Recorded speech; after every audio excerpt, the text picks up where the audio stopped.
is up, everybody? Pretty exciting. We've had a lot of crazy news come our way in the last, I don't know, a few hours, I would say. We had the TWAB was trending in North America. I believe it was like up to 15,000, if I'm not mistaken. Anti-cheat trending.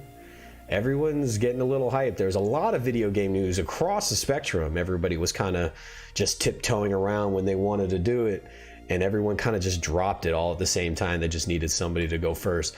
What's going on, everybody? Welcome to the Coliseum, and it's Thursday, and I'm live. Thank the Lord. We're here. And big TWAB, big information. Buddy of mine, Wheezy, he got to read the whole thing. I don't know how he read it so damn fast because it's pretty big. But he was already very happy. He's kind of been a very strong critic. He plays the game enough so he can be a critic, and he was happy with what he read. He kind of is popular within this community as well. Hey, there he is right now. He's at the gym. He's going to be here in spirit, probably listening, and he'll probably chime in if he hears things that caught his attention the first time. New season is upon us. It's right around the corner. It'll be starting this coming Tuesday, and we'll be getting more information about the next expansion, story plot, what's going on, PvP wise, trials. You guys are here predominantly because of me playing trials. Let's just jump right into it. I haven't read a thing, so I'm going in just as fresh as everyone else. As soon as I saw it go live, I made the thumbnail, I jumped right in, and we're gonna go into it together. This is it, the last TWAB of the season. It's been a blast watching Guardians splice their way through the Vex network, tackle Vault of Glass, and pile up a ton of new rewards during Season of the Splicer. We have a jam-packed a lot of Destiny moments since Beyond Light debuted last fall. As we prepare to look forward next week, let's take a look back at some of the most epic moments. I got a video. We'll let it ride real fast. I'm just gonna turn off the sound though, unfortunately. But we'll watch this together. I'm gonna see if I can fix that quality because that quality is junk. There we go.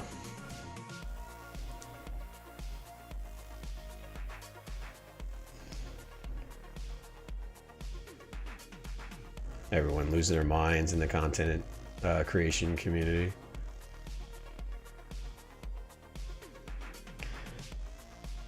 What's going on, everybody? Human, Hex, Christax.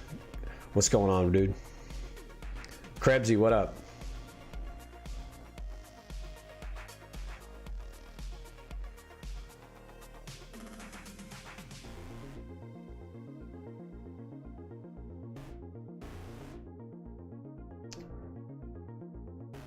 I feel like when I switch to OBS, it's not going. Hey, what's going on, dude?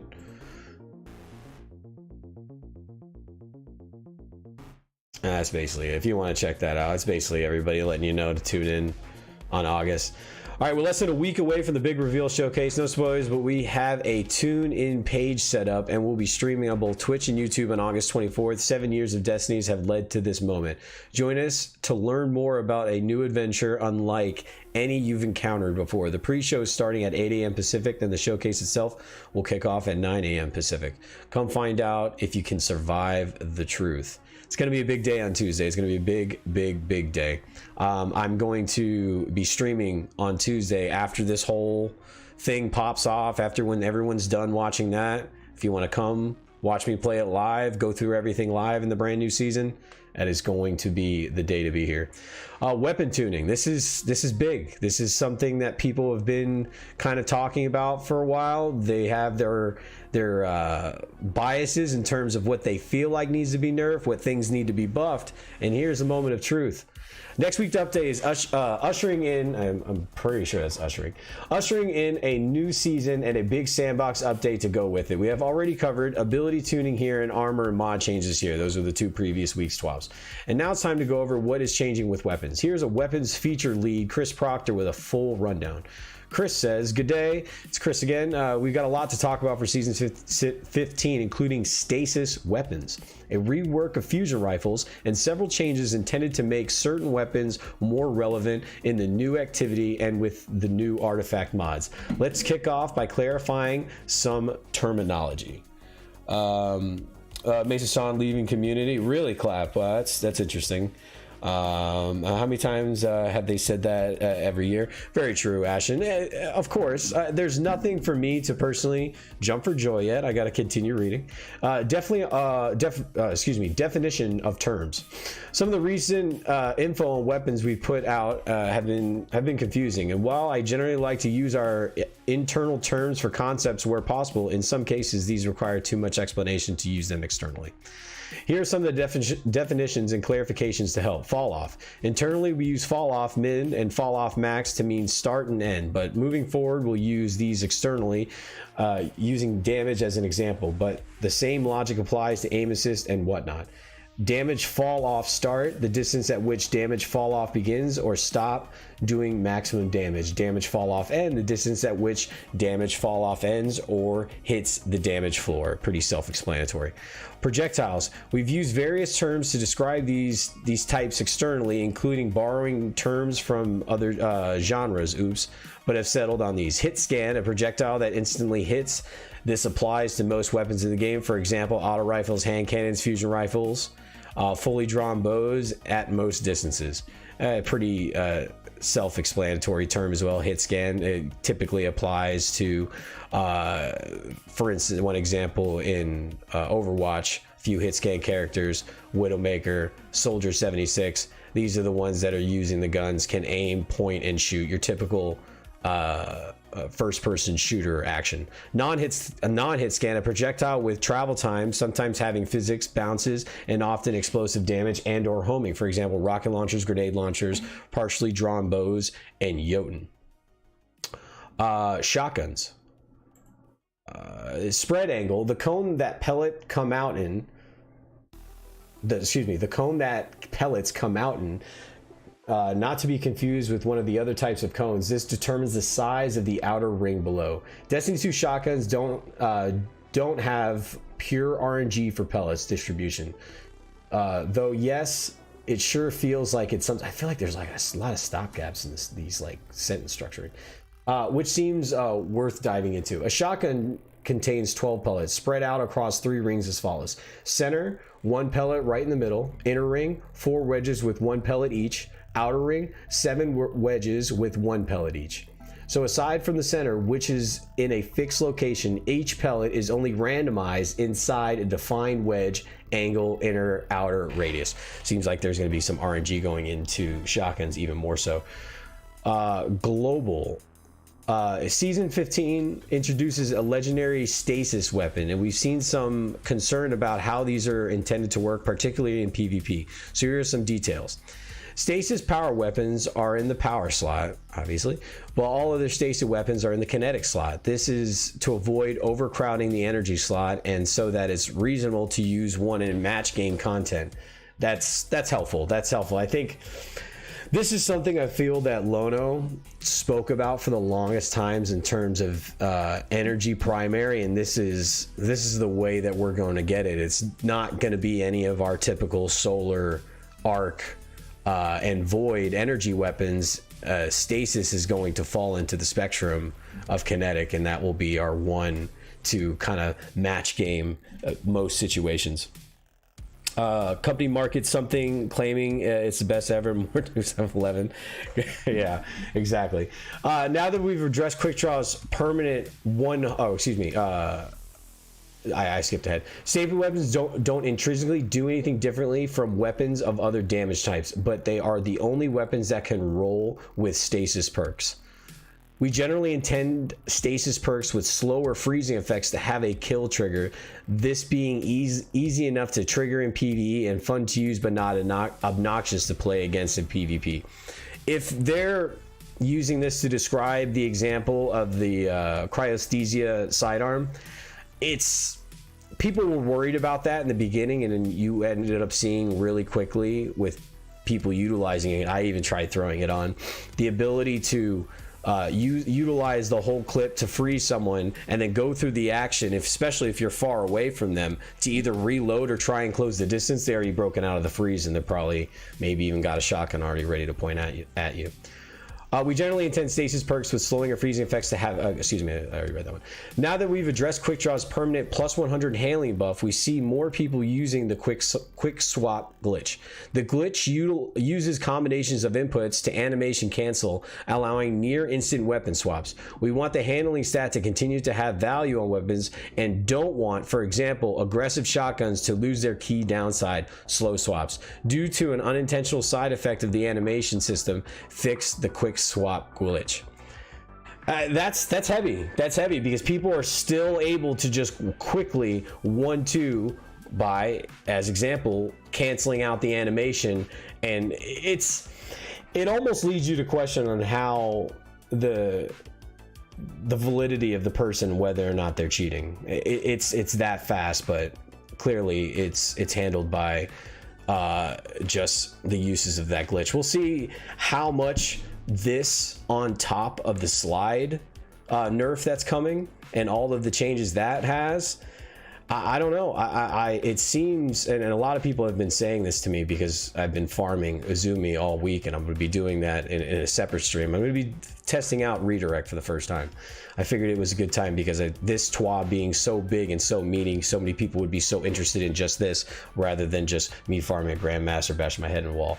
Besides the point, a lot of people are worried because of what's going on in the current meta and what they're going to be changing next season, that sniping could be possibly a new meta. It's something to keep your eyes out. Really appreciate y'all being here. Don't forget to hit the like button. Really do appreciate all the help that I can get at any time. These TWABs have been really big the last few weeks. I really encourage you to read the last two to kind of get an idea if you fall into the spectrum of something that you wanted to see change. I know a lot of my Nova Bomb friends and Nova Warp friends are a little bit excited that there's possibly some viability within those classes and a few other classes as well.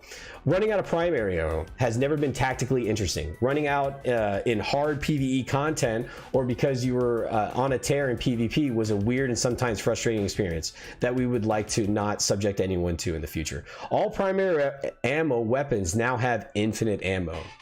I like it. I like it. Inertia override has been adjusted to account for there being no primary bricks. The ability TWAB is referenced here, so you can see exactly how that's going to be changed. Drop mag's downside of reducing reserve ammo is now almost meaningless. Reworked to be plus reload speed and minus magazine side. Compact arrow shafts upside of increasing reserve ammo likewise reworked to be plus reload plus handling. Now these perks on weapons that you were basically benefiting from reloading from empty or reloading from what you have in reserves, now they're benefiting from something else. It's kind of like a give and take sort of thing. Updated some other perks that refer to reserves in ways that that's no longer accurate. See notes on fighting, lying, and sweet business in the exotic section below. My buddy Voice of Osiris is going to be a little curious about the fighting, lying, and how that's going to affect the ammo reserves. Wheezy says, yeah, I've been quick draw glitching since running sweats in D1. I gotta unlearn it. Yeah, it's a lot, human. It's a lot. It's an overall good change, Abe. I really do agree. I really do agree. Targets farming trials weapons is much more efficient in seasons 15, and we have some cool new perks for players to play with that we wanted to put on trials weapons. Interesting. And now we're getting into the territory that most of us are familiar with. All trials weapons available in season 15 now have 7 perks in each column. Was 5. All right. When max power levels on weapons launched and we reissued several weapons, we saw how frustrated players were at having to regrind their favorite roles. So since the perk pools hadn't changed, to regrind their favorite roles since the perk pools hadn't changed. Based on that, our reissue guidelines from season 13 onward were to replace most of the perks. Turns out that was an overreaction, and that certain perks in the original pools had become part of the identity of a weapon. Moving forward, the guidelines for reissues would be to remove the least useful 2 to 3 perks and add 2 to 3 newer perks that give the weapon some new options and may result in an entirely entirely new weapon tier rolls without removing the old one. This is extremely helpful because there were so many times people that were extremely furious, especially with the moon weapons. The moon weapons, I feel like, came and gone so quickly because of sunsetting. A lot of people were pretty upset. I know the Loud Lullaby ended up being a crowd favorite towards the very end, but Loud Lullaby really didn't get to shine in the light compared to the other 120s because of the 120 overall change. This is helpful to the people regrinding the same thing or upset that what they had before was useless or just went over into the new year. Which ones they change, I think that could possibly be a little bit subjective. It depends on the person and what they want, what they're utilizing for. Everyone's a little different in Destiny. If I've learned anything about this, is that everyone's got a different way, different approach to everything. Between running LFG and trials, a ton of LFG the last 3 weeks for the Grandmasters, everyone's got their own different thing. Pretty much everyone's using the same stuff for the most part, but everyone's got a different approach, different perks, pretty unique position in terms of how they approach their playstyle. Let me check comments here real quick. Maximo, how's it going? Oh, yo, the new rocket with explosive light perk from the Wendigo is going to be lit. Yeah, I think so.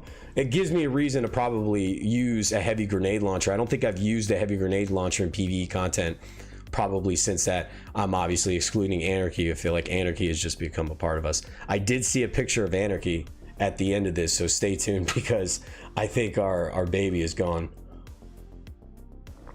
All right. We've made some small adjustments to the weapon. We made some small adjustments to the weapons reissued in 3.2.1 update to move these in the direction of the new reissue guidelines. And if you were wondering why our community managers were asking for everyone's favorite roles, now you know.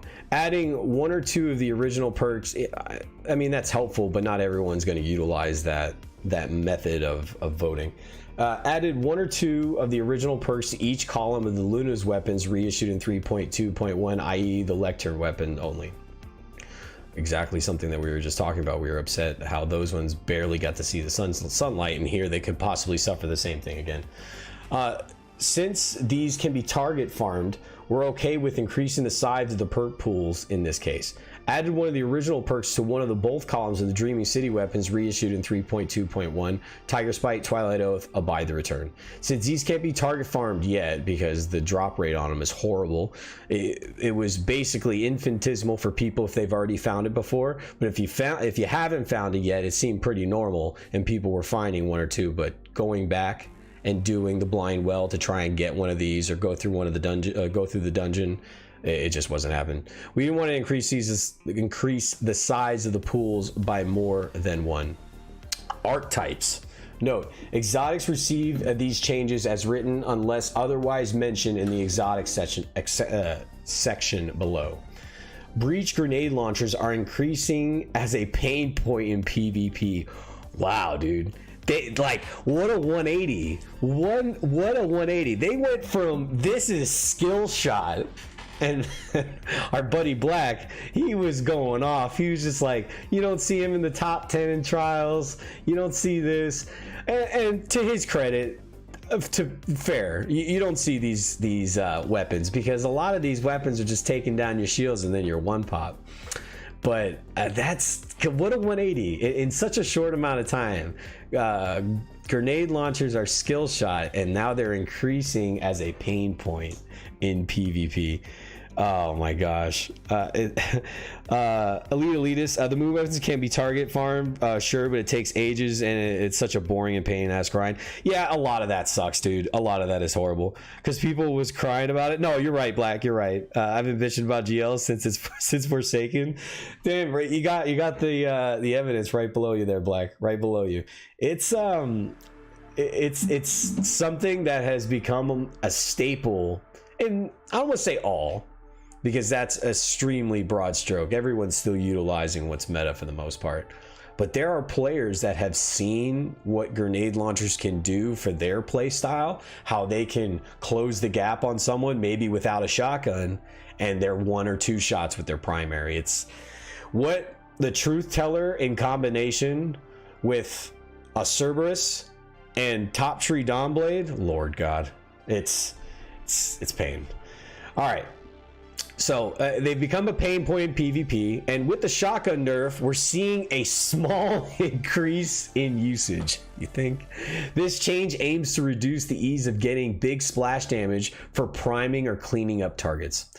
We'll watch how things change and make further adjustments in a future update if needed. Note that we're fine with how they perform in PvE, so have compensated there.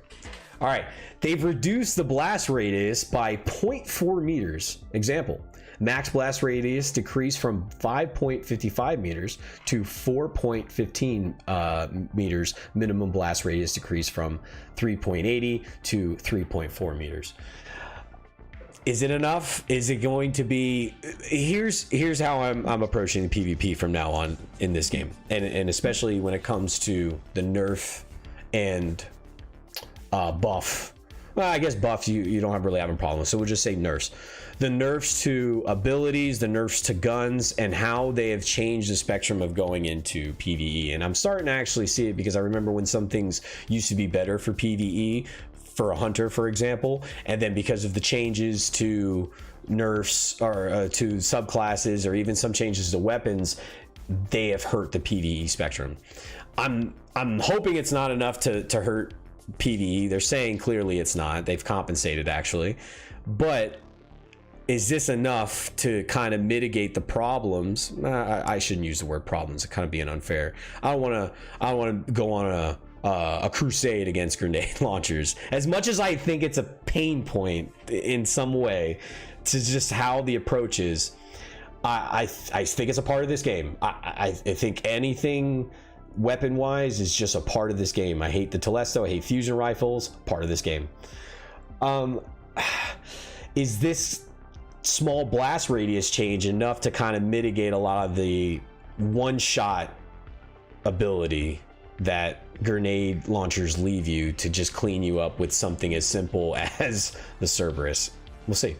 Reduce splash damage by 20, which reduces total damage for a direct hit from 220 to 200 before taking a spike or proximity grenades into account. I'm almost positive, regardless of that 20, this 200 still kills you. If I'm not mistaken, I snipe and I'll get a 190 something, 97 or something, and they're killing them, maybe with a little bit more resilience. But if I'm not mistaken, a 200 direct shot should probably still kill them with something like spike grenades added into it. I'm talking as killing a guardian, just a random Halo weirdo.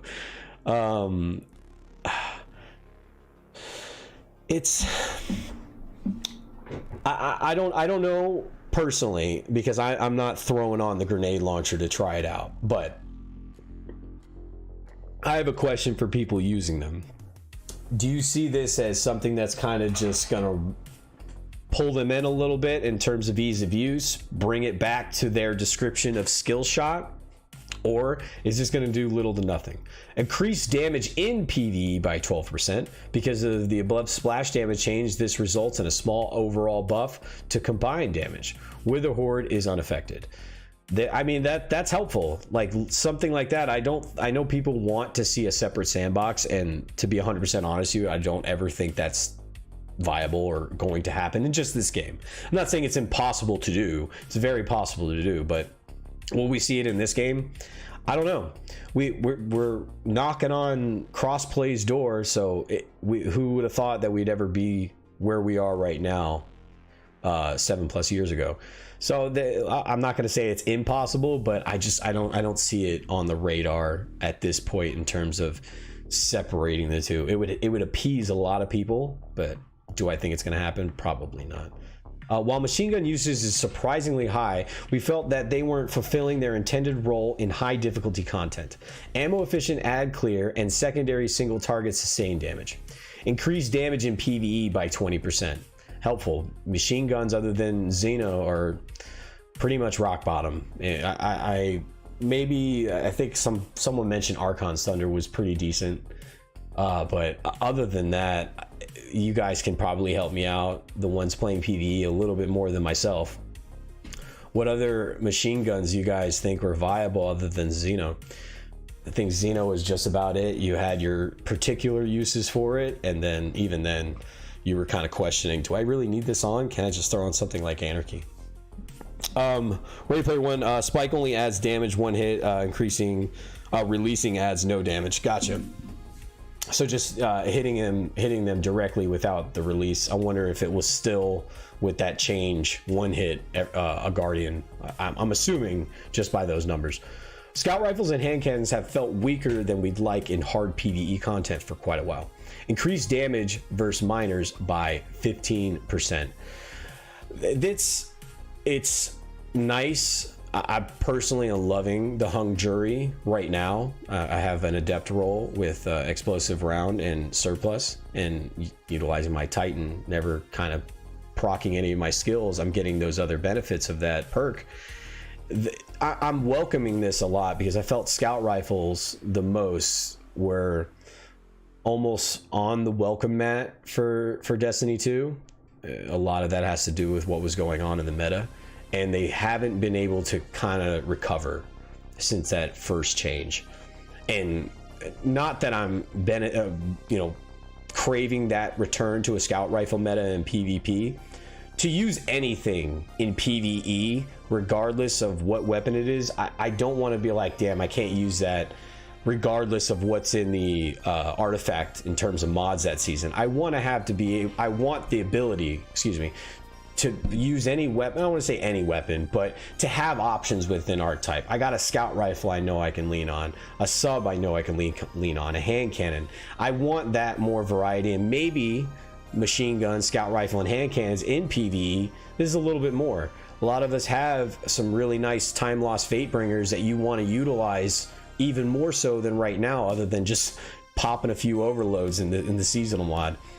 I'm hoping hand cannons get a little bit more love in terms of PvE. I like using my time lost fate bringer in PvE a lot, and I'm sure many of you guys who earned it as well like utilizing those in high-end PvE content. So hopefully that's enough. Here's fusion rifle changes. This one's pretty big. Fusion rifles have benefited indirectly from the mid-season 14 shotgun nerf, but fusion rifle subfamilies weren't as different from each other as we wanted, and weren't as useful in a variety of content. So we looked at all the options we had for diversifying them and ended up with some substantial changes. This isn't intended to be a global buff to fusion rifles, but we expect some of these to be better counters to other weapons than they were previously. Ashens, okay, if I may, I find it kind of ironic they say not good in high-end contact when they dictate what is used via the artifact. Agreed. It kind of seems naive because you guys are giving us the materials at what we're going to use at the high end because of what's in the artifact each and every season. That's one thing I really wish they change. I really wish there was a broader scale of dictating what you can and can't use. I don't like saying, yeah, we have to use fusion rifles this season because of all the buffs and the artifacts. Maybe give us a little bit of more options. They've already taxed us enough in terms of changing our artifact. Maybe tax us with a little bit more. I'm swimming in ascended shards, and I don't mean to sound brash, but maybe change up utilizing high-end materials to have us be able to dictate. Maybe I don't want to run overload on hand cannon all season long, but if I pay a few ascended shards, I can pick a bow, or I can pick a machine gun. Maybe throw in some maps. I know I'm probably asking for something that's over the moon, but I'm trying to use something to utilize our current overload of materials are going to be handing us prisms like they're bread on the street corner. So I'm really wanting to utilize something to get us to open our artifact a little bit more than what we're doing right now. And I think a lot of you guys would agree that the artifact kind of stagnates our play for high-end content for the remainder of the season. If you feel differently, let me know. If you feel like what we got is just fine each and every season. Personally, I feel very stricken when it does come to when it does come to the fact of the artifact. Some of them I guess I can let go. The sniper rifle barrier one, loved. Absolutely loved. All right, let's continue this fusion rifle rework. Note that we have also evaluated some other options which are worth a bit of discussion. Given the projectile travel time, we did like the idea of this behavior in Destiny 1, but on investigation found that there are networking issues with firing rapid bursts of non-hit scan projectiles that they didn't play as well as we wanted them to. We may look at this option again in the future. Burst rate of fire. This would have meant touching design data and audio for every fusion rifle we've ever shipped, well beyond the scope we wanted for this change, and also noting that not that interesting a change.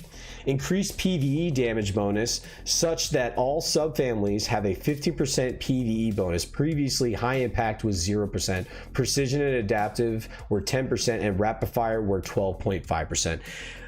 Is that enough? 2.5%, and then I guess an overall 5 for adaptive is nice round number. But is that enough going to change the frame? We know it's going to be an artifact. We know it's going to be helpful. But on top of that, is that enough when it's not an artifact mod? These are the questions I'm asking. I want to be able to... I guess what I'm really asking for in terms of an example to give you guys, maybe not everything to be used in a Grandmaster clearly, but if I want to take something into a master, I want to feel confident if I master worked it, it's got the right role, and I'm synchronizing it with how I'm playing. I think the master difficulty, especially towards the late, I'd say the last month of the season, are cake. Everyone's gilding their Conqueror title, going through Grandmasters, farming for whatever is at that week. You know, whether they're successful or not, they're past the master difficulty in terms of wanting to get the next tier of loot. That's basically what I'm asking for. I don't know if you guys feel a little different or probably the same, but I again, going back to that example, feeling stricken to what we have to use or what we can use within the current season and what's on the artifact. That's a real tight grasp that I always feel uncomfortable with when it comes to PvE content. Let every single weapon type use an artifact mod of some kind. Yeah, human, I'd like that. I'm gonna just catch up and chat for a minute here. Robert, what's going on, dude? In my opinion, fusion rifles were underrated in PvE. Really? You could comfortably use fusions in master level. All right, okay. I figured like something like Telesto is always good enough to do it. We have a Dave 2 time. Oh my god, this was all while I was reading. This is what makes it hard to kind of multitask when I'm reading this one, because I don't want to miss anything, keep where I am, and then comment on it, so I'm not just being so monotone and just like tone deaf. And then at the same time, we get a Dave command. Lord God. Champions isn't a real challenge. They only added the champions instead of real mechanics because thumbless Jim can shoot but can't do mechanics. Man, I don't necessarily have a hard time with that approach, Krebs, but I like, what more could they have added to mechanic in a strike? I feel like they leave all those heavy things to the secret missions or raids at the same time. GM is questionable. Yeah, for sure.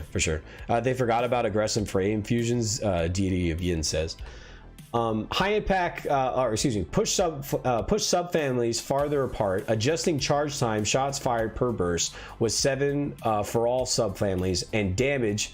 Then they put in parentheses, note, that the base below means without battery perks, a charge time masterwork or the adept charge time mod.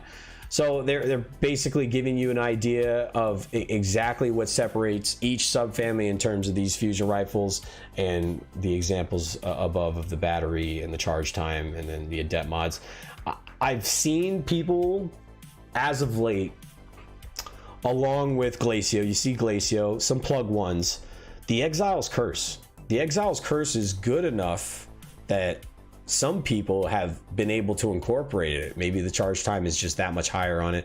Let me know if you use fusion rifles. Robert Jones in chat. If you're watching this also, you got to come check us out in the live chat. The live chat typically will come Thursday, Friday, and Saturdays.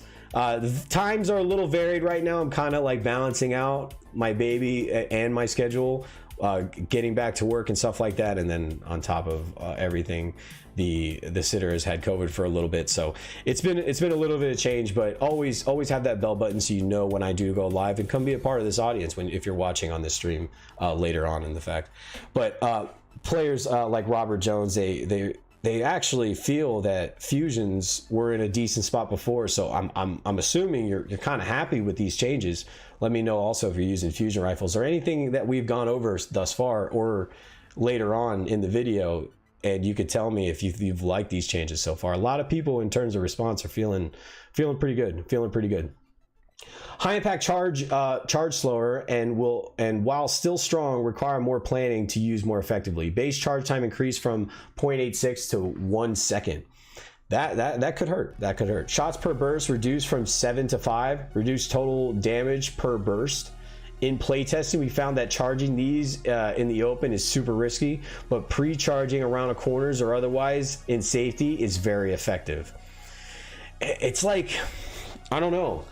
It's like they're promoting a certain style of play. They're wanting you to be off radar charging, so the person has to hear something and then like bot around the corner, because I don't know if you're going to want to slide with all the negative factors that you're going to get with your aim and ADS while sliding. I don't know. I feel like they're kind of dictating how they're going to want us to play.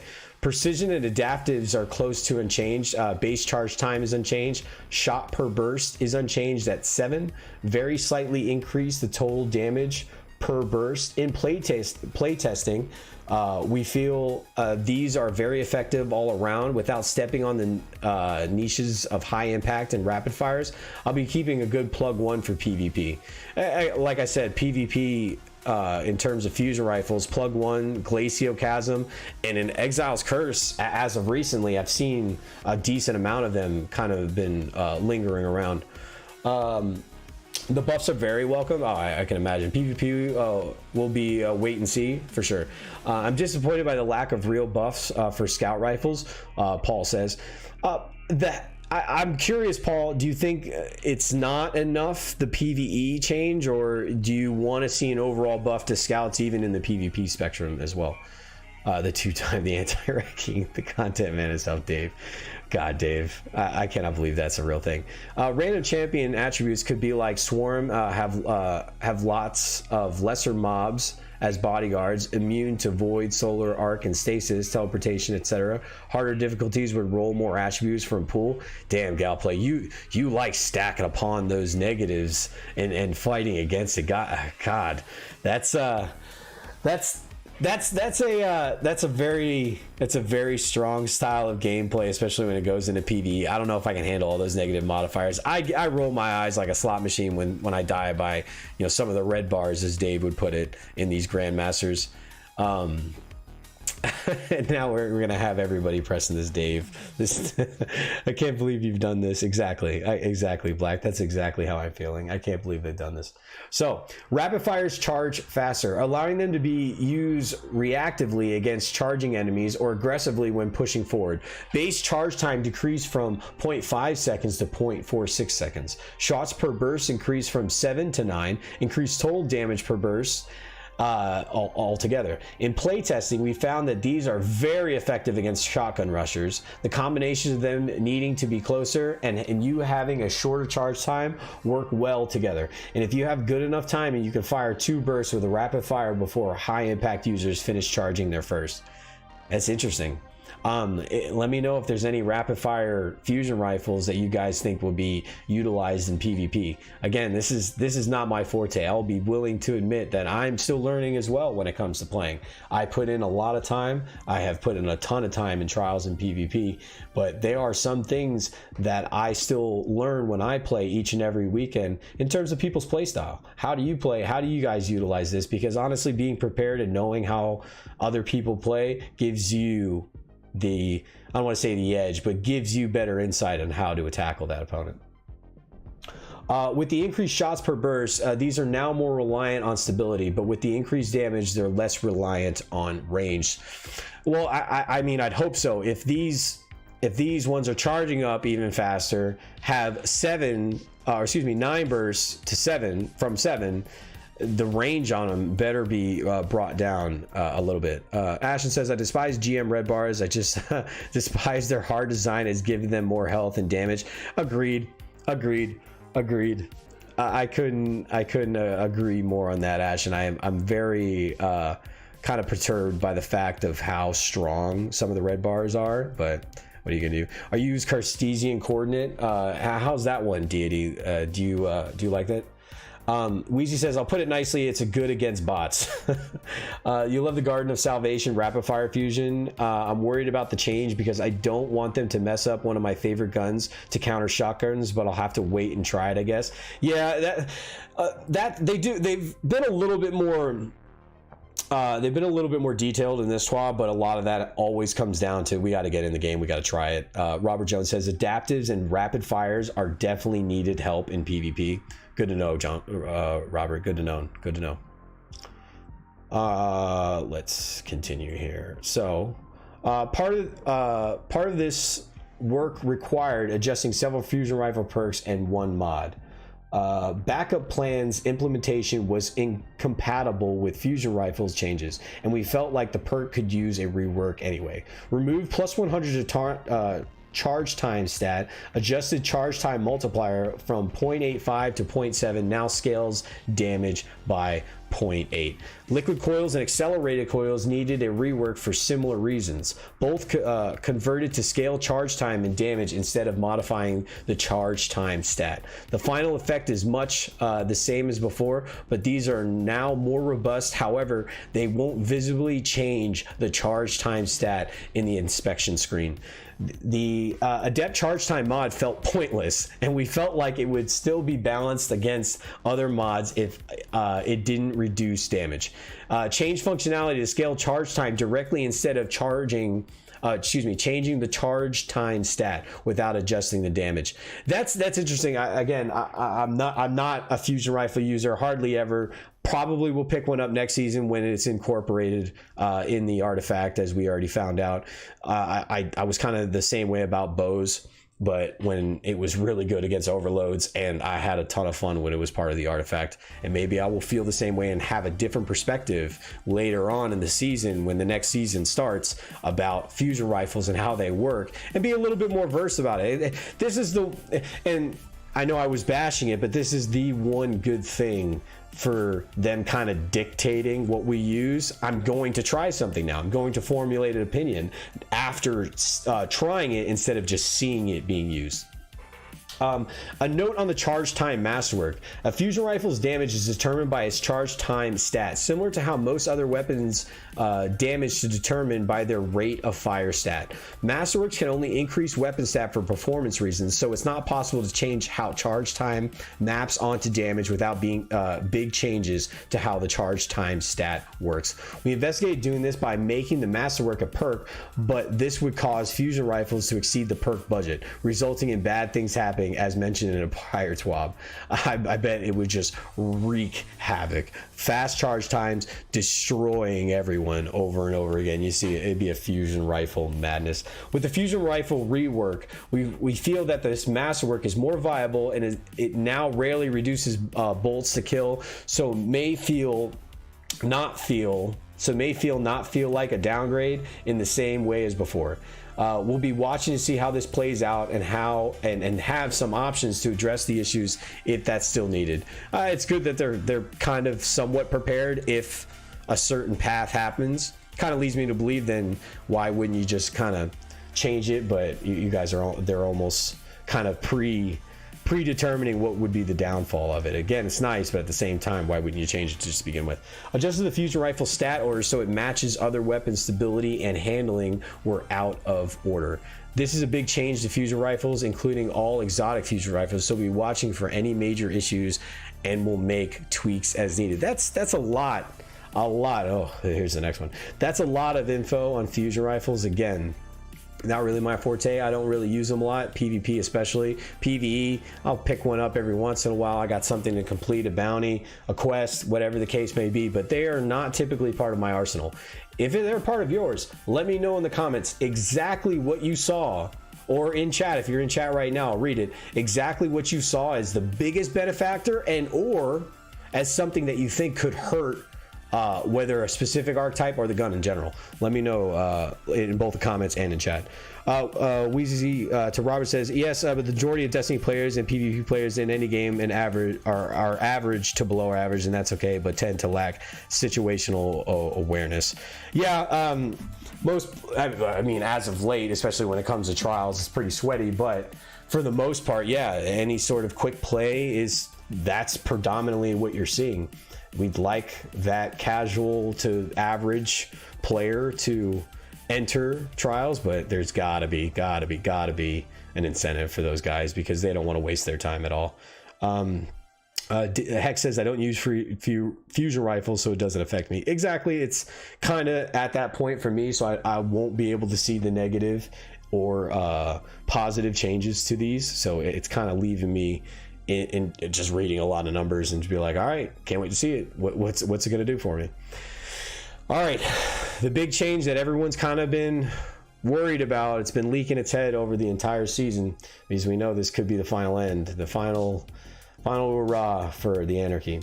The Anarchy exotic grenade launcher has been dominant for years now. We're ignoring the season with the sweet grenade launcher artifact mods, of course, being nearly mandatory for certain raid bosses, combined with, for example, double slug shotguns. They're using Templar as the example there, as well as excelling as a solo weapon for ad clears in some of the encounters. We like that it's a great choice for hard solo content and trapping enemy spawns choke points, but don't want it to remain part of the dominant tactic for boss damage. And particularly, we don't want it to be great for boss damage and ad clears in a single encounter. With this change, we expect it to remain strong without being borderline usable as a primary weapon. Reduce total reserve magazine ammunition from 26 to 16. Oh my god, no. Reduce damage by 30% versus bosses. Champions are not bosses. Oh man, right now, how do you feel? That sucks. That it just sucks. It just sucks to read. I've enjoyed Anarchy. I've always felt that 26 was in some cases so little, but we've relied on it for so long. Rip, Dave. It's a rip. It's a rip for Anarchy, and it's sad. It's so sad. Oh, yeah. Our bums are killing us, Hex. I'm mostly a double primary player, but a fusion rifle are my favorite special types. Nice, Elite. Nice. Good nerf, to be honest. Explain, Wheezy. I'm not gonna say you're wrong. I hate you, but like it sucks. It sucks. But why do you feel it's a good nerf? I'm willing to be objective about it. It's just a nerf to the mega. That's all it is. So little what you smoking will be. I don't know, dude. I just feel like it's not enough. But I abuse it, Maximo. I abuse it. But currently it's called Jack Herrera. That's what I have at the ready, Maximo. But man, it's pain. It's pain. 30% versus bosses. So what's it gonna be? you usually had loads of leftover anarchy, so I think the ammo is fine. It's still going to be good for what it is used for. Against champions, yes. Bonus damage while double slugging, but whether or not that's still the DPS, that's what I'm worried about. Like, I don't think we're going to be able against a boss to just drop a few and just whether slug away, snipe away. I think there are going to be something possibly that just does more damage. 30% is a lot. It has the most ammo of any heavy weapon while also only requiring 2 shots and able to add wipe. Okay, all right. I'll concede on the ammo. I use it like a nub. I'm just like bang, bang, bang, bang. So I run out quickly than most of y'all, because most of y'all are better at PvE than I am. I admit. Okay, all right. But so I'm willing to concede on that. The 30% mitigation to the boss. Is that enough to kind of just remove it altogether in terms of what we were utilizing it for the boss? Maybe one person utilizes it for champions now, but now are 3 needed. You're gonna go back to Xeno.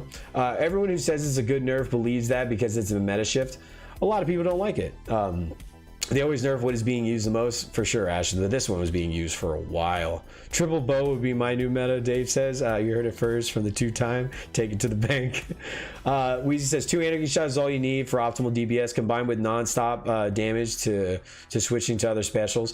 Right now, yeah, 100%. You just put 2 in a champion and you're able to just melt as a team. I'm worried about boss damage.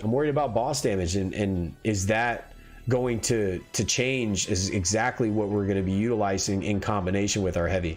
Xenophage was already top notch, so didn't need to benefit from the global machine gun buff. It does benefit from the damage per bullet buff to machine guns, but now has a slower rate of fire to compensate, resulting in a slightly lower damage per second, but higher burst damage and sustained damage since it's now more ammo efficient. Reduced rate of fire from 120 to 90.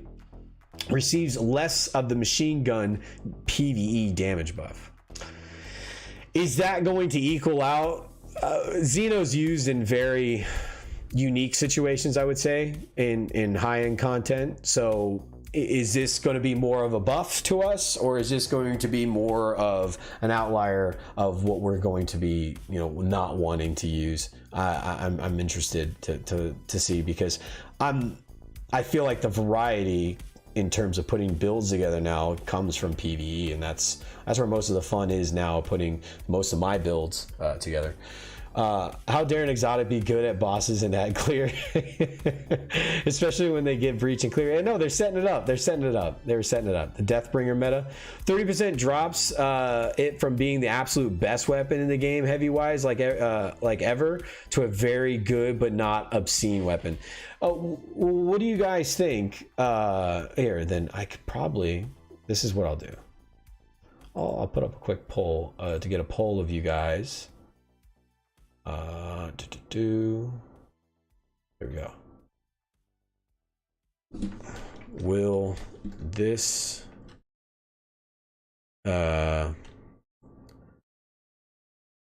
change your heavy for boss damage? Will the anarchy change? Well, I'm curious what you guys think in chat. I'm gonna put a poll.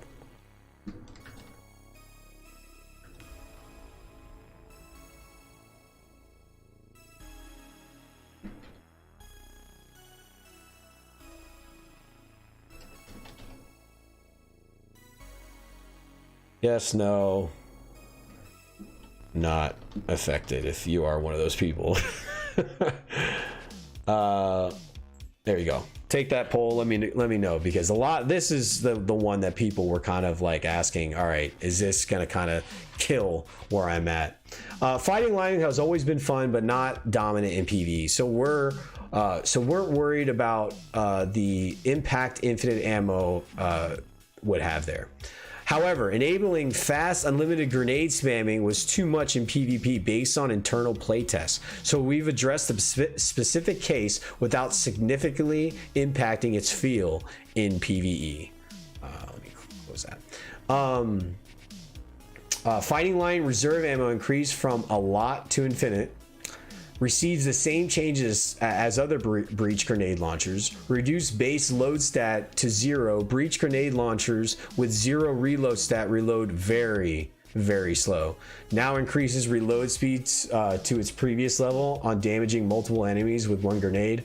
We'll be keeping an eye on it, but believe it's in a good place with this change. And note that we're not going to over nerf an exotic with its own subreddit. I have one person I can think of, and I ran some Grandmasters with him last night. Voice of Osiris. He streams over on Twitch. He utilizes the fighting line like an animal. So I'm curious how he feels about this. I'm sure I'll ask him at some point over the weekend if he's on lingering. He said he doesn't want to play Trials this weekend, but hey, we don't want to play Trials. We all come back to it. Vex Mythoclast. This is interesting because I was very underwhelmed by it, and I thought it was, so prestigious in the first game. We are cautious with tuning this one at launch, knowing that shipping a dominant weapon that has incredibly low ownership would break PvP and aim for balance, but erring on the side of not letting it ship too strong. However, it felt short of balance. Ownership is much higher now, and we want it to be strong enough to be desirable reward from the Vault of Glass. PvE damage bonus increased by 40%. Range stat increased to be near best in class for high impact auto rifles. Shit. Increased stability stat. Reworked catalyst to grant stability and damage after kill. Increased rate of fire from 360 to 390. Reduced linear fusion rifle mode charge time from 820 to 533. Same as standard linear fusion rifles. No longer loses overcharge stacks on stow except when a linear fusion rifle when in linear fusion rifle mode. Helpful. Is it enough where people are going to be utilizing like they were utilizing in the beginning of Destiny 1 PvP? That's kind of where I'm kind of asking. Is it going to break, so to speak, how it did back then? You never use it. Is there anyone? Did Dave get one? Does Dave have a Vex? No way. I would love to know that Dave doesn't have one. Robert says, I've been waiting to use fighting line in high-end content, but I can't give up concussive and blind. The blinding grenades are so helpful. So Dave was very helpful there to tell me to start using that. Merciless, we had to touch this anyway because of the fusion rifle changes, and we figured if we're in there, we might as well make a buff we've been thinking about. Updated perk to account for fewer shots per burst should build up charge rate at the same amount per burst as before. Reduce the damage penalty for increasing charge rate by 40%. These are some big fusion rifle changes, both in the legendary spectrum and even in the exotic one. Jotun, we got another friend who uses this. They all know him, freaking sweet. Because of how the charge time stat works with fusion rifle changes, we made a small change to avoid breaking this weapon. In playtesting, it makes almost no difference, but if I didn't mention it, someone would notice. Reduce charge time from 0.82 seconds to 0.78 seconds, i.e. charge times 0.04 seconds faster. Slightly reduce damage per shot. So splash, or if you're not getting hit directly, you're just near it. Direct hits, I'm assuming, are still going to one-shot you. Bastion feels very strong with shotguns being less dominant. This is interesting. Bastion, this one almost caught me by surprise. All right, the Bastion feels very strong with shotguns being less dominant. I gotta read slowly. So we're preemptively adjusting it in PvP. It's also super low usage in PvE, so we're buffing it there too. Reduced damage by 15%. Can now not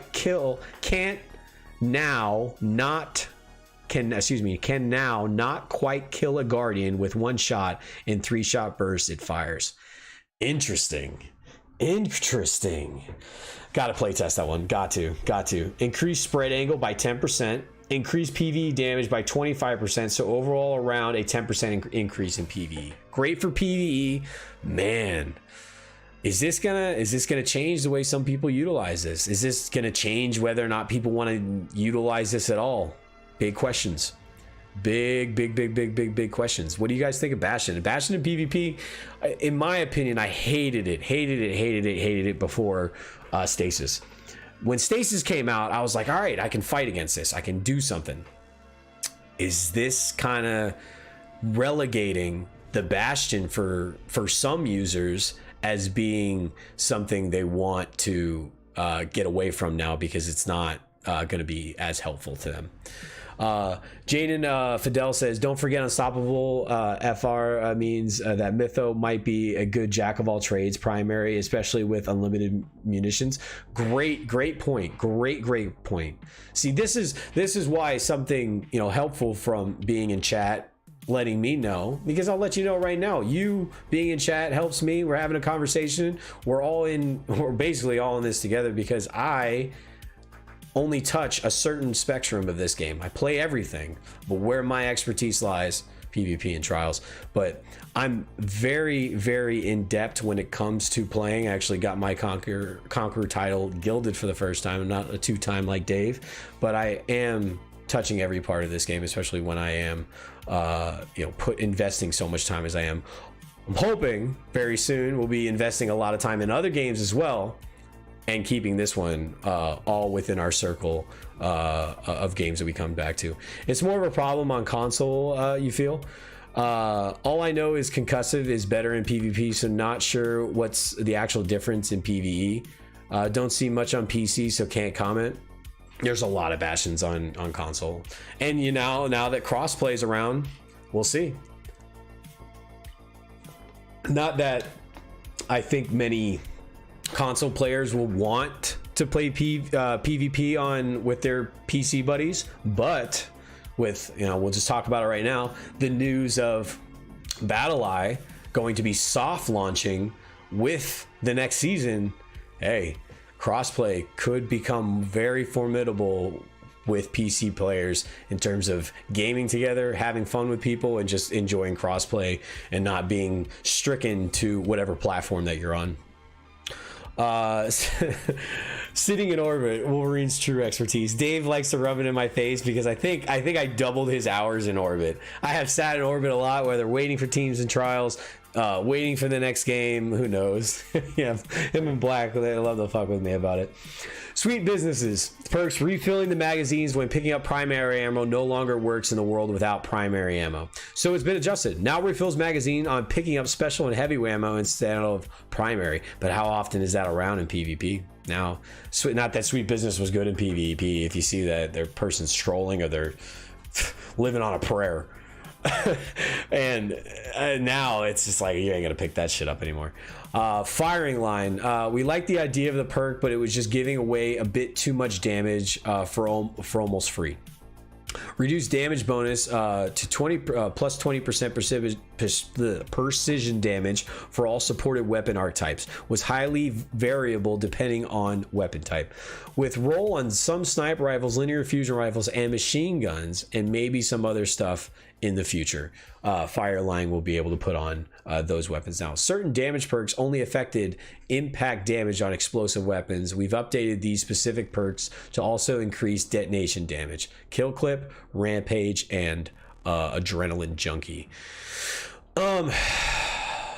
We also fixed incorrect rarity on some recently shipped weapon perks. Video FX weapon video FX were all custom, and some didn't meet our desired cool factor, so we've rebuilt these to speed up the process of adding new weapons or updating old ones while updating the visuals at the same times. Updating all grenade launchers, visual effects, not video FX.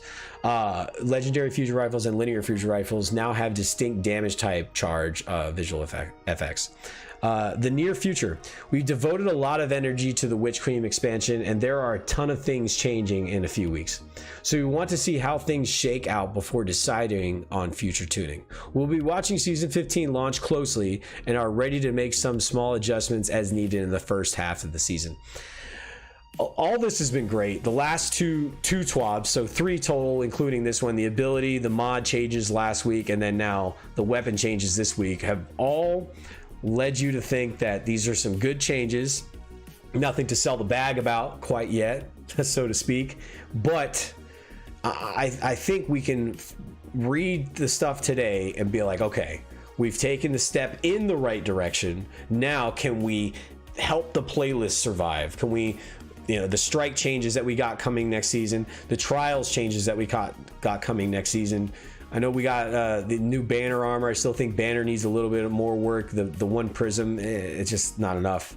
But is this enough to keep this game within people's circle and cycle while all these other PvP games are coming out? I don't think it's coincidence that it was such a hyped up TWAB today, trending, and get the information out that big news was coming for this game today, in competition with all the stuff that has been coming out the last few days. The Call of Duty Vanguard reveal that happened today.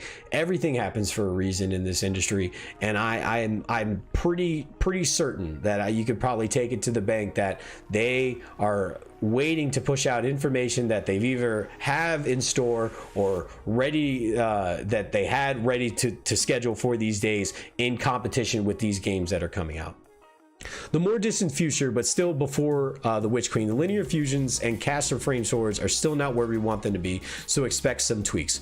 We're also looking at underused or underpowered exotic, and we'll be taking a pass at some of them, including Arbalest, Suros, Cryosthesia, Malfeasance, and more. If you have issues with spamming high rate of fire semi-automatic weapons as fast as possible, we got something for you in the works. Priming a target and quickly slapping for cleanup is easier than we'd like, and we're looking at options for building towards faster swap speeds. We've got a step at hitting both of these points coming. That's a little bit of the vagueness. That's kind of just like, right, why? Witch Queen and beyond. We've talked previously about wanting legendary weapons to have more identity based on their source, and expect to ship a new system for this in or close to the Witch Queen. In Season 15, we tweaked exotic primary weapons to generate ammo faster through ammo finder mods, and we have another change plan to make them more enticing in hard PvE content. That's all we got for weapon changes for now. We're looking forward to seeing how the PvP and PvE metas shape up once all of our hands are on them next week. Chris? There's more. There's more. They went all out with this one, giving us a little bit of idea of what's coming next season, weapon wise, and changes, and what we're going to be able to utilize and get our hands on. We're still holding a lot of details on Season of the Redacted. A lot of people still think it's called Season of the Lost. You didn't hear it from me. Season of the Lost, what people are saying, including the new Season 15 arsenal you will start to discover next week. We do want to show off some of the other weapons you will be earning next season. Next season ritual quest weapon is a rocket launcher with the explosive light perk. As is the custom, you receive a new quest to earn this weapon, and you then can collect Gambit, Crucible, and Vanguard themed weapon ornaments through additional quests to customize its look. Interested about the rocket? I like using rocket as my heavy in PvP. Now that 3 peaking is hitting the shitter, we will now be able to see some more variety when it comes to heavy weapons. Maybe now people won't want to use a sword because of the fact they can't take it out and look around a corner and just give all these call outs. We're adding 3 weapons as post-game rewards for completing Vanguard strikes, Gambit, and Crucible matches. These will drop randomly after completing these activities with random rolls. Here is a sneak peek. We got a scout, we got a looks like a auto rifle. I'd assume that's a Suros auto rifle, and we got a sidearm, another Suros sidearm. So it will be a fully automatic sidearm, which I'm fully happy about. That it gives me at least ideas of putting another build together other than my Rat King, just in case. But at the same time, it's hard to change what's working for me. You're excited for this rocket, Maxo says. Yeah, I'm excited for what the perk does and seeing how it could maybe be utilized in PvE. The rocket does look pretty dope. Yeah, it does. It actually does. It does look pretty sick in terms of of its effects. Yeah, definitely like that, like beehive type cluster they got right here, and then how the rocket looks in the back. A sidearm, bro. You don't like the sidearms? You don't like the sidearms, Max? Why not? We also have plans to freshen up the loot pool for the prophecy dungeon. This is what I want to see. This is something that we said last year. We see a lot of feedback to bring forward weapons original rewarded from Trials of the Nine, and thought that adding these to the 9 themed dungeon was a great fit. These weapons have been upgraded with random rolls, and certain ones will drop from specific encounters of the prophecy dungeon. This is awesome. If you guys were around in the beginning of D2 and when Trials of the Nine came out, I was the last of all my friends still playing this game, and I wanted to play Trials. Everyone was talking about it, and it took a while for Trials to return after ending in D1. And I didn't get a prosecutor. I wanted a prosecutor. All my friends got it after playing Trials at the low levels, and then I went flawless for my one and only time in Trials of the Nine, and I got my prosecutor, and I loved it. I took it everywhere in PvE, and it was lethal. It was something I utilized with, I believe I utilized Mida, and then I'd use that auto rifle up close, and that was the days of the double primaries. And I'd like to see, you know, some of these weapons kind of maybe even return good enough to where I'm farming for them in PvP. I doubt I'll be farming the auto rifle for other than PvE purposes, but maybe the sniper, the hand cannon, who knows. But happy to see these come back, and happy that people who didn't get to utilize them in Trials of the Nine, maybe they were playing this and they just didn't get to play Trials, whether or not because they didn't have a team or what have you. Now you get to get them for the first time, and then now new players who didn't get to experience them at all, get to try them out for the very first time. It's exciting. Dude, Mida Prosecute was so lit. That's what I'm talking about, Wheezy. You already know. That was the bread and butter for me. The Mida and then the Prosecutor right after it. Never got the hand cannon, pulse, or snipe. Yo, Dave, I expect that from you. You're at the bottom. Dave. Pulse is high impact. Hand cannon is a 140. 140 will be nice. You know, everyone's looking at Pally right now. So next season, definitely. Got my trial sniper for free thanks to Clan Ingrams. I'm pretty sure, Legend, that's how a majority of my friends got their prosecutor. That version of the pulse was 540. Okay. Could have sworn it was rapid fire. Yeah, there's 2 pulses. Other than the one they're showing here. Yeah. Let's continue. On top of all of these weapons, we're also updating the whirlpool with some fresh drops. Here are the new weapons you can expect to start seeing pop up in the wild. We've got another one, pulse, would one would assume. Snipe, obviously. Auto rifle, for sure. And this one looks like an auto rifle as well. And hand cannon, sidearm. A lot of these kind of look might be reprised. This one being Dead Orbit, I'm almost positive this is a reprisal. If you guys know or recognize any of these weapons right here, let me know if you guys are excited to see them return. I'd have to look up exactly what it is, but I'm just not that type of person. Relief efforts. At Bungie, it's our mission to build worlds that inspire friendship, but we also realize the fortunate position we find ourselves in, and we believe in the power, compassion, and generosity of our community to amplify our efforts to reduce distress and suffering in the world. We believe that the games can be a powerful force for good, and we believe it is our responsibility to use our voice and support your desire to help those in need. Their Bungie Foundation, they always do amazing things. Give this a full read to kind of get incorporated with what exactly they're handling within the world. They're always finding ways, whether or not we like the company or not. We want to hope that companies are giving money to certain benefits that are for the better. Few direct donations. You get this emblem. I'm sure they'll see a ton of those. Everyone likes flexing their emblems. Not a big emblem person, so I'm just like, when I see him. I got a shirt with Shaq's on it. Shirt with Shat on it. Every customer will see the Vital Elixir emblem distributed on Thursday, September 9th. Another emblem people will be excited for. And then this emblem, this is a crowd favorite. Another disaster relief emblem. So Team Rubicon, direct relief to everybody, and then you got your artists. These are the artists from this season, and nice that they get a little bit of time to shine right here. This season was interesting. Real quickly, just a quick review of the season, not to spend too much time.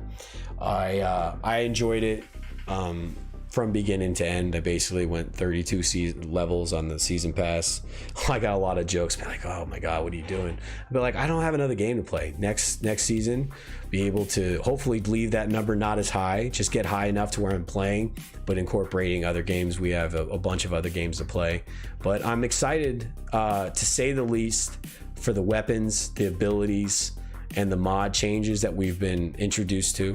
That's got me prepared. 3-peaking, crossplay, anti-cheat being announced today as well, going soft start. These are things that we've been wanting for, and I feel that a lot of people are almost, I don't want to say scared to overhype themselves, but we've been here before. We've been expected of high things. I'm happy about what I've read. We need to see it executed, and I think that's something to celebrate. Flawless execution is ideal, but will it be flawless? Probably not. Will the beginning of next Tuesday go off without a hitch? Most definitely not. There will be something that will deter us from getting in there, but it's the same for any game in the opening of something. It'll always start like that. On Tuesday, August 24th, Destiny 2 will undergo maintenance in preparation for Destiny 2 update 3.3.0. Below is a timeline of events. Note sometimes may be subject to change during the maintenance period. So 8 a.m. Pacific, maintenance begins to 8:45. Players are removed from activities on Tuesday. So if you're playing Trials, get done before 8 instead of running that last hour. 10 a.m. Pacific, update 3.3.1 will be available across all platforms and regions. Players will be able to log back into Destiny 2. Damn, you think it's going to be that short? I don't know. I don't think so. And then at 12 p.m. Pacific, Destiny 2 maintenance expected to conclude, where people are still going to be loading back in. I don't know. There's always something. I almost feel like we can expect it. Below are some issues that will be resolved in 3.3.0. A complete list will be shared when the update goes live. Players will no longer be able to receive the bird error code when trying to get to the Wall of the Wishes. The Adept Big One spec weapon mod will now correctly appear in the collections. Bounties, Valor, and weekly challenges will correctly gain progress in Crucible matches. For more information, players should visit the Destiny server and update status help article. A few rewards they want you to claim before Tuesday. Season of Redacted, Season of the Lost, I'm assuming. Season 14 Bungie. The seasonal challenges, claim those. Vanguard tokens, those are going away, so turn those in. I have like 4K. I'm probably just going to bite the bullet and not do it. Valor Rewards, visit Lord Shaxx to claim these, including the Ingrams. I have like 300. Excuse me, I'm not claiming those. Infamy Rewards, visit the Drifter to claim his. I didn't reset it. It's a shame. Splicer Servitor Ingrams and everything else that you get from that character. Season of the Chosen pass items on our previous season webpage. Make sure to check each character. Some people may have to use our Destiny Companion mobile app to claim these rewards. Crossplay names. As a reminder, crossplay will go live early in the season of Redacted when players log in for the first time to play Season Redacted. The name on whatever platform they log in on will become their Bungie name for when crossplay goes live. Below is a list of reminders regarding a player's Bungie name. Whatever you play on, computer, Xbox, PlayStation, or if you're one of the 180 people playing Stadia, whatever one has that name, make sure you sign in with that one, because that will be your account name. You don't want to pick the one that's like Dirty Harry and then over here is, Smelly Foot. You want Dirty Harry to be there. The display name of the first platform that players log into to play Destiny 2 beginning at 10 a.m. on August 24th will become the player's Bungie name. Platform ID numbers, non-standard characters, and symbols will be removed and excluded. If a name violates our code of conduct, it will be changed to Guardian. Name changes won't be available until a later update. For Steam players, your Steam profile name, not your Steam account name, will become your Bungie name. A name can be up to 26 characters in length. Cyrillic characters are supported in each language that Destiny 2 supports. The following language are also supported: Japanese, Korean, Simplified Chinese, and Traditional Chinese. The Hero's Memorial Quest. Some players have reported issues acquiring the final season of the Splicer Quest. To resolve these issues, players should log into each character and check the Splicer server and the quest archive for the quest to collect. Please be aware that this quest can be completed on one character. Players may have to listen to each radio message in the helm. Lower, that sucks. Players may also may have to complete all season 14 quests in their inventory and log out and back in. Players may have to pick up and complete a bounty and complete the override activity. That's a lot of workarounds. That sucks if you're going through that, but at least there's something there for you. A few known issues. We've resolved an issue caused a gift sub weekly bounty in the Destiny 2 Twitch extension to not complete for viewers. I'm just kind of skimming through this and seeing like what's kind of relevant. Players of the full inventory would not earn season of the redacted seasonal currency, and the currency will not go to the postmaster. Oh, okay. All right. That's a current issue for next season. The Arbalest exotic fusion rifle will not work with the anti-champion mods in season of redacted. In a future update, anti-barrier will be added as an intrinsic perk for the weapon. So anti-barrier is going on Arbalest. Good to know. That's helpful. When charge melee is mapped to an input, changing the button layout will retain the mapping. Players can reset the custom layout or clear the mapping for charge melee to fix the issue. The Vex Fanatics Radiolarian fluid pool persists and continues to do damage for about 8 to 9 seconds after the visual pool disappears. That's been around for a minute. The elevator in the Corrupted Strike sometimes cannot be interacted with, blocking the progression of the strike entirely. Warlock's Nova Warp doesn't blink if hold sprint is active. A second weekly Nightfall Scorch stat tracker is present in the stat trackers. For a full list of emergent issues in Destiny 2, players can review our known issues article. Players who observe issues, blah, blah, blah, can turn it in. So the videos, few artists, that's pretty dope. And that pretty much sums it. 5 more sleeps until the reveal. You're more than welcome to join us for the main party on our channels, but if you have a community that you would like watching reveals with, co-streaming is allowed for this event. Interesting. Might just co-stream it myself. We've been hyping this up, but at the same time, don't want to overhype. Let's just say that you should expect at least one video and someone talking about Destiny. I've said too much. Listen, we're excited and hope you enjoy what we've been cooking up. See you next Tuesday. That pretty much does it for the TWAB. That was an amazing TWAB compared to what we've had. I feel like we've been in the desert though. We've been so thirsty, so any sort of nourishment, water is just what we've been wanting. So, but it's nice. It's nice regardless. The last 3 have been very, very meaty. I really do appreciate y'all being here. Don't go anywhere because we are going to do our first live redirect. I'm going to be grinding out a few of these Grandmasters because I need to get this Izumi roll. I want it really bad. I'm going to first drop the link in chat of where I'm headed.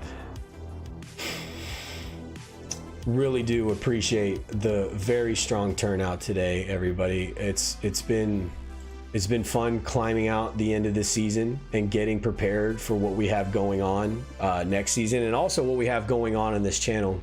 If you don't already know, this channel is going to be growing in terms of the games that we're going to be added. We've already started with Diablo 2. I'll probably play a little bit more Diablo 2 tomorrow morning. And kind of let trials marinate. Going live right at reset is kind of risky nowadays, but I want to incorporate that really strongly. It's just a side piece for me. That's Diablo will always and forever be my side piece. I feel very strongly about Halo, as you all know. Call of Duty Vanguard looked actually kind of promising today. I'm a big World War II buff. I love the World War II versions of Call of Duty, Battlefield. So very excited. Battlefield, like I just said, is coming out with 2042. So that's going to be part of this as well. Trump, what's going on, buddy? Again, I can't thank y'all enough for being part of this TWAB. Again, if you're new and you're just joining us, kind of getting that TWAB information, welcome. You know, come hang out with us when we are playing Destiny. We're playing Destiny on the weekends for trials. Typically on Thursdays when there are big TWABs, big informations, we're here, we're talking about it, playing a little bit after just to kind of, you know, stretch our legs a little bit, doing all this talking. But I'm dropping a link on where we're going just right now. I'm going to be applying redirect, see if it works. Come hang out for a little bit, show a little bit of love. It really helps. I sound like Lono now, but I really appreciate y'all being here. Don't forget to hit a like on the way out. Again, if you're watching this at a later point, come hang out during the live streams. Hit the bell button, hit the subscribe button so you know when I go live. And we'll see you next time, Guardians. Take it easy.